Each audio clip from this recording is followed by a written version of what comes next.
বিসমিল্লাহির রহমানির রহিম। ইমাম খতিব জাতীয় সম্মেলনের সম্মানিত সভাপতি মুফতি মহিবুল্লাহিল বাকি, অনুষ্ঠানে উপস্থিত দেশ বরেণ্য সম্মানিত ইসলামিক স্কলার্স, ওলেমা মাশায়েখবৃন্দ, বিভিন্ন রাজনৈতিক দলের নেতৃবৃন্দ এবং ইমাম খতিব মুয়াজ্জিন সাহেবগণ, আসসালামু আলাইকুম। আজকের এই সম্মেলনটি অন্য আর যে সকল সম্মেলন হয় সাধারণ রাজনৈতিক সম্মেলন কিংবা সমাবেশের মতন অবশ্যই নয়।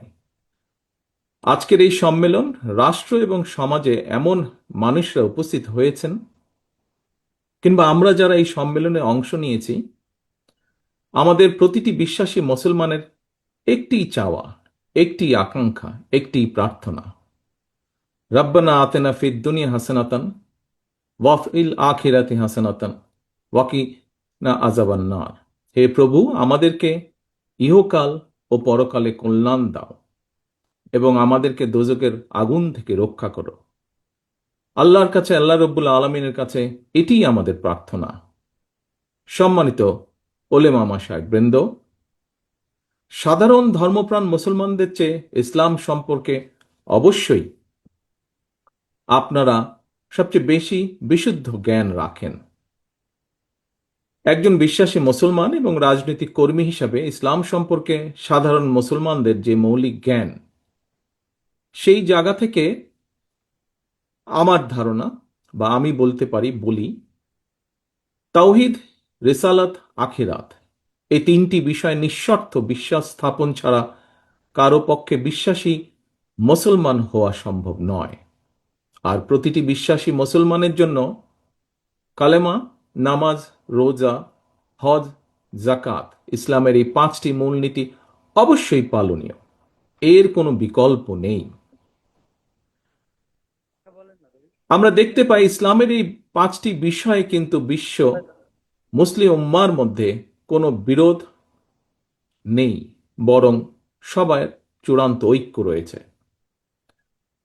তবে ব্যক্তি এবং সমাজ জীবনে এইসব বিধি বিধান, বাস্তব প্রক্রিয়া পদ্ধতি নিয়ে কিংবা হীন দলীয় স্বার্থে ইসলামের রাজনৈতিক ব্যবহার নিয়ে ইসলামিক স্কলারদের মধ্যে মাঝে মাঝে আমরা মতবিরোধ এবং ভিন্ন মত দৃশ্যমান দেখি। একটি রাজনৈতিক দল হিসাবে বিএনপি মনে করে আল্লাহর উপরে পূর্ণ আস্থা ও বিশ্বাস এবং মহানবীর শান এবং মান সমুন্নত রেখে ইসলাম নিয়ে গবেষণায় নিঃসন্দেহে কোনো বাধা নেই। তবে ধর্মীয় ইস্যু নিয়ে বিরোধ কিংবা ভিন্ন মত অথবা হীন দলীয় রাজনৈতিক স্বার্থে ধর্মীয় বিধানের উদ্দেশ্যমূলক ব্যাখ্যা কখনো কখনো সমাজে অস্থিরতা সৃষ্টির কারণ হয়ে ওঠে। সম্মানিত উপস্থিতিবৃন্দ, এক্ষেত্রে ইসলামী মূল্যবোধে বিশ্বাসী একটি রাজনৈতিক দল হিসাবে বিএনপি মনে করে ইসলামের বিধি বিধান নিয়ে মতবিরোধ বা ভিন্নমত যাতে রাষ্ট্র এবং সমাজে ফিতনা সৃষ্টি কিংবা বিশ্বাসী সাধারণ মুসলমানদের মধ্যে অনৈক্যের সৃষ্টির কারণ না হয়, এ বিষয়ে নিশ্চিত করতে নেতৃস্থানীয় ওলেমা মাশায়েখ, ইমাম খতিবগণ উল্লেখযোগ্য ভূমিকা রাখতে পারেন। সম্মানিত ওলেমা মাশায়েখবৃন্দ, ইসলামী মূল্যবোধের আলোকে বিএনপি এমন একটি কল্যাণমূলক সমাজ, সরকার এবং রাষ্ট্র ব্যবস্থার পক্ষে যে রাষ্ট্র ও সমাজে মুসলমানগণ নিঃসংকোচে কোরআন সুন্নাহর অনুযায়ী নিজেদের জীবন পরিচালনা করতে সক্ষম হবেন, নির্ভয়ে নিরাপদে এবাদত বন্দিগি করতে পারবেন। একইভাবে অন্য ধর্মের মানুষেরাও নিরাপদে নিশ্চিন্তে যার যার ধর্ম ও সংস্কৃতি পালন করতে সক্ষম হবে।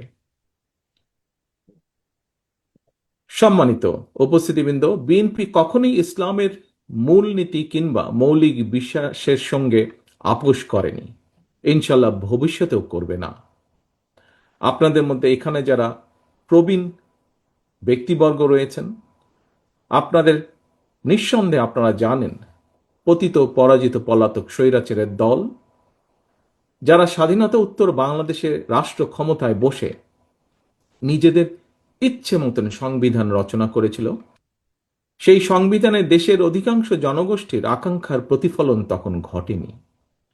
পরবর্তীতে বাংলাদেশের স্বাধীনতার ঘোষক, বিএনপির প্রতিষ্ঠাতা শহীদ রাষ্ট্রপতি জিয়াউর রহমান রাষ্ট্র পরিচালনার দায়িত্ব পাবার পর সংবিধানে বিসমিল্লাহির রহমানির রহিম অন্তর্ভুক্ত করেছিলেন। সংবিধানে সর্বশক্তিমান আল্লাহর উপরে আস্থা এবং বিশ্বাস অন্তর্ভুক্ত করেছিলেন। বর্তমানে সর্বশক্তিমান আল্লাহর উপরে আস্থা এবং বিশ্বাস কথাটি এভাবে রাখা হয়নি। কেন এভাবে রাখা হয়নি? সম্মানিত উপস্থিতিবৃন্দ, এই প্রশ্নটি আজ আমি আপনাদের সামনে রেখে গেলাম। সম্মানিত আলেম ওলেমা মাশায়েখবৃন্দ, বিএনপি বরাবরই ইসলাম এবং মুসলমানদের স্বার্থ বিরোধী যে কোনো অপতৎপরতার বিরুদ্ধে সোচ্চার। পতিত পরাজিত পলাতক স্বৈরাচার ইসলাম, মুসলমান এবং ইসলামী সংস্কৃতিকে রাষ্ট্র এবং সমাজে নানাভাবে হেয় প্রতিপন্ন করার অপচেষ্টা করেছিল। আপনাদের এখানে যারা আজকে উপস্থিত আছেন, আপনাদের অনেকেরই নিশ্চয়ই মনে আছে পরিষ্কারভাবে 2024 সালে পবিত্র রমাদান মাসে হঠাৎ করেই মুসলমানদের ধর্মীয় সংস্কৃতি ইফতার মাহফিল আয়োজনের উপরে নিষেধাজ্ঞা দেওয়া হয়েছিল। এটি কোনো বিচ্ছিন্ন ঘটনা ছিল না, এটি ছিল বাংলাদেশে ইসলাম বিরোধী, ইসলাম মূল্যবোধ এবং সংস্কৃতির বিরুদ্ধে সুদূর প্রসারী ষড়যন্ত্রের একটি অংশ। সেই সময় বিএনপি এই অপতৎপরতার তীব্র প্রতিবাদ জানিয়েছিল। 2013 সালে রাজধানীর শাপলা চত্বরে হেফাজতে ইসলামের হাজার হাজার নেতাকর্মীর উপর, সমর্থকের উপরে হানাদার বাহিনীর মতন ক্র্যাকডাউন চালানো হয়েছিল। গণহত্যার প্রতিবাদে এবং হেফাজতে ইসলামের সমর্থনে বিএনপি সারা দেশে 2 দিন হরতাল সহ বিভিন্ন কর্মসূচি পালন করেছিল তখন। সম্মানিত উপস্থিতিবৃন্দ, যে কোনো পেশা কিংবা চাকরির ক্ষেত্রে সার্টিফিকেটের গুরুত্ব বিবেচনা করে কাওমি মাদ্রাসা শিক্ষার্থীদের সর্বোচ্চ ডিগ্রি দাওরে হাদিস অর্থাৎ তাকমিল সনদকে মাস্টার্স সমমানের স্বীকৃতি দেওয়ার উদ্যোগ 2006 সালে বেগম খালেদা জিয়া সরকারের আমলেই নেওয়া হয়েছিল। সম্মানিত ইমাম এবং খতিবগণ, দেশে বর্তমানে কাওমি ও আলিয়া সরকারি, বেসরকারি কিংবা নিবন্ধিত বা অনিবন্ধিত সব মিলিয়ে বিভিন্ন পর্যায়ের 50,000-এরও বেশি মাদ্রাসা রয়েছে। এসব মাদ্রাসায় লক্ষ লক্ষ শিক্ষার্থী পড়াশোনা করছেন। দেশের সরকারি কিংবা বেসরকারি ব্যবস্থাপনায় সারা দেশে সব মিলিয়ে মসজিদের সংখ্যা প্রায় 3.5 লক্ষ বা তারও কিছু বেশি হতে পারে। এই মসজিদগুলোতে কম বেশি প্রায় 17 লক্ষ ইমাম, খতিব, মুয়াজ্জিন ধর্মীয় দায়িত্ব পালন করছেন। লক্ষ লক্ষ মসজিদ, মাদ্রাসা, ইমাম, মুয়াজ্জিন, মাদ্রাসা শিক্ষার্থীকে রাষ্ট্রীয় অগ্রগতিমূলক কার্যক্রমের বাইরে রেখে দেশে কখনোই টেকসই উন্নয়ন করা সম্ভব নয়। এবং এই বাস্তবতা থেকে বিএনপি আগামী দিনের কর্মসূচিতে এ ব্যাপারে সুনির্দিষ্ট কর্ম পরিকল্পনা গ্রহণ করেছে। সম্মিলিত ইমাম খতিব পরিষদের আজকের এই সম্মেলনে আপনারা আলেম ওলেমা, ইমাম, খতিব ও মুয়াজ্জিনদের স্বার্থ সংশ্লিষ্ট বেশ কয়েকটি দাবি উপস্থাপন করেছেন। আপনাদের উপস্থাপিত দাবিগুলোর বেশ কয়েকটি দাবি অগ্রাধিকার ভিত্তিতে পূরণ করার সব রকম সুযোগ রয়েছে বলে আমি মনে করি। আপনারা ইমাম, খতিব, মুয়াজ্জিনদের জন্য সার্ভিস রুল প্রণয়নের দাবি জানিয়েছেন। আপনাদের এই দাবিটি অত্যন্ত যৌক্তিক। অনেক মসজিদে মসজিদ কমিটির ইচ্ছা অনিচ্ছার উপরে ইমাম, মুয়াজ্জিনের চাকরি নির্ভর করে। আমি মনে করি এটি হওয়া উচিত নয়, এটি হতে পারে না। এটিকে আমি ইমাম, মুয়াজ্জিনদের বিরুদ্ধে অন্যায্য আচরণ বলে মনে করি। ইনশাল্লাহ আল্লাহর রহমতে বিএনপি রাষ্ট্র পরিচালনার সুযোগ পেলে সার্ভিস রুল প্রণয়নের ব্যাপারে অগ্রাধিকার ভিত্তিতে বাস্তবায়নের উদ্যোগ বিএনপি সরকার গ্রহণ করবে ইনশাল্লাহ। উপস্থাপিত অন্যান্য দাবিগুলো বাস্তবায়নের জন্য কার্যকর উদ্যোগ বিএনপি সরকার ইনশাআল্লাহ গ্রহণ করবে। তবে সম্মানিত উপস্থিতিবৃন্দ, প্রতিটি দাবি বাস্তবায়নের ক্ষেত্রে সংশ্লিষ্ট ব্যক্তির যোগ্যতা এবং অভিজ্ঞতা নির্ধারণ করে আপনারা নিজেদের উদ্যোগে এক বা একাধিক কমিটি গঠন করে প্রতিটি দাবির বিপরীতে সুনির্দিষ্ট সুপারিশ তৈরি যাতে করতে পারেন তার জন্য তৈরি করে যদি আমাদেরকে দেন, তার জন্য আপনাদের প্রতি বিনীত আহ্বান জানাই। সম্মানিত ইমাম এবং খতিব সাহেবগণ, বিএনপি বিশ্বাস করে সারা দেশে ইমাম, খতিব, মুয়াজ্জিমগণ প্রত্যেকেই এক একজন সমাজ সংস্কারকের ভূমিকায় অবতীর্ণ। নানা সীমাবদ্ধতার মধ্যেও আপনারা মানুষের নৈতিক এবং আত্মিক শুদ্ধির জন্য নিজেদের সময় ব্যয় করেছেন বা করছেন। ধর্মীয় মূল্যবোধে উজ্জীবিত একটি নৈতিক সমাজ গঠনের জন্য এটি আপনাদের একটি প্রশংসনীয় অবদান। সুতরাং বিএনপি মনে করে সমাজ সংস্কারকের ভূমিকা পালনকারী ইমাম, খতিব, মুয়াজ্জিনগণ যারা আর্থিকভাবে পিছিয়ে রয়েছেন তাদেরকে অবশ্যই প্রয়োজনীয় আর্থিক সহায়তা প্রদান রাষ্ট্রের দায়িত্ব। এমন বাস্তবতায় ইমাম, মুয়াজ্জিনদের মধ্যে যারা আর্থিক টানাপোড়েনে রয়েছেন তাদেরকে প্রতি মাসে রাষ্ট্রীয় তহবিল থেকে একটি নির্দিষ্ট পরিমাণ সম্মানী ভাতা দেবার ব্যাপারে বিএনপির একটি পরিকল্পনা রয়েছে। আগামী ফেব্রুয়ারি মাসে অনুষ্ঠিত জাতীয় নির্বাচনে আল্লাহর রহমতে বিএনপি রাষ্ট্র পরিচালনার সুযোগ পেলে ইমাম, মুয়াজ্জিনদেরকে সম্মানী ভাতা দেওয়ার পরিকল্পনা পর্যায়ক্রমে ইনশাল্লাহ আমরা বাস্তবায়ন করব। একই সঙ্গে ইমাম, মুয়াজ্জিনদেরকে আর্থিকভাবে আরো স্বাবলম্বী করার লক্ষ্যে ইমাম, মুয়াজ্জিন কল্যাণ ট্রাস্টকে শক্তিশালী করে আরো বহুমুখী প্রকল্প গ্রহণ করার একটি চিন্তা ভাবনা আমাদের রয়েছে। সম্মানিত ইমাম, খতিব, পীর, মাশায়েখগণ, 1993 সালে বিএনপি সরকারের সময় দেশে প্রথমবারের মতন মসজিদ ভিত্তিক শিশু ও গণশিক্ষা কার্যক্রম প্রকল্প চালু করা হয়েছিল। সেটি এখনো অব্যাহত রয়েছে।